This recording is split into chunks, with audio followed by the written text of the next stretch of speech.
may lugar sa Samar na kung tawagin, Biringan. Di umano, dahil wala raw talagang ganong lugar. Parang Lost City lang. Hindi ito pinag-uusapan. Bulong-bulungan lang. Pero may isa pang lugar dito sa Samar na natatangi rin daw ang ganda. Laman din ito ng mga usap-usapan at tanging mga espesyal lang daw ang naiimbitahan dito. Ito ang di umano mahiwagang syudad ng Biringan. Natatakot? Ayaw ko na kung di ako gagalawin nila yun. May iba na nagbabala pa. Ingat na lang kayo doon pagpunta niyo doon. Pag may nakita kayo doon, huwag na lang kayo maingay.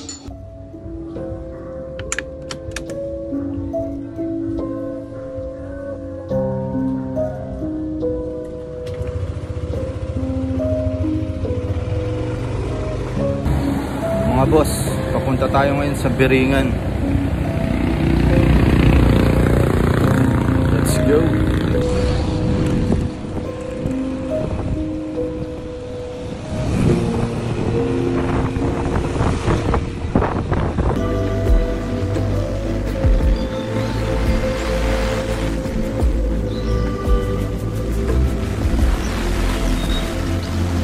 Mga boss, nandito ako sa Samar Leyte. Malapit sa ilog. Marami ang nagkwento tungkol sa Biringan City. Isang lugar na halos hindi makita sa mapa at kakaiba ang mga tao at pagkain dito. Ngayon, sisimulan ko ang paghahanap. Nasa loob na tayo ng gubat. Mga boss, tingnan nyo to. Grabe, parang puro ginto. Sakay na tayo. Wow, ang tahimik. Pakinggan nyo yung tubig. Mga boss, tingnan nyo to. Golden boat na daw ang daan papunta sa Biringan City.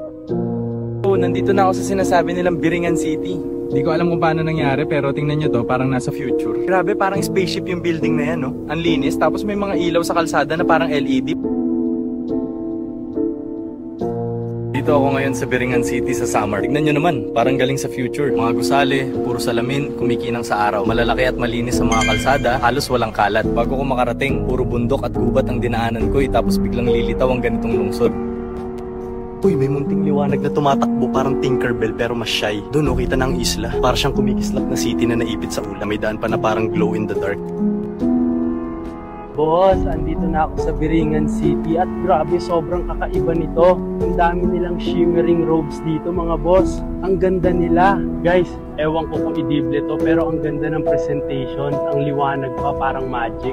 Mga boss, nakakita ako ng isang building, kakaiba, parang kastilyo, gawa ng sinaunang sibilisasyon. Di ko alam kung ligtas pumasok. Mga boss, tignan nyo to. Napansin ko, wala silang pilikmata at kilay. Ang mukha nila parang hindi tao. Mga boss, nagpapalit ako ng memory card. Ito yung luma. Mga boss, wala na.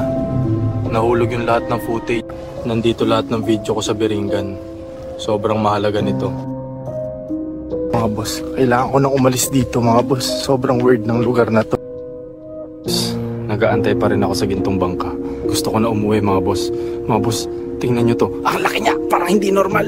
Hindi ko na kaya potahin ha. Mga boss, hindi ko alam kung saan ako dadalhin. Boss, nakakulong na ako ngayon sa isang selda. At grabe, balot ng gintong rehas. Buti na lang, nakuha ko pa rin dalhin ang camera ko. Grabe, parang may nagmamasid sa akin mula sa dilim. Mga boss, bakit nasa bus ako? Hindi ko maalala kung paano ako nakabalik. Yuya, ako na po bahala. Sagot ko na pamasahe niya. Dahil mabait ka, iho, tanggapin mo. Mga boss, memory card to, pero bakit parang ito yung nawala sa Biringan?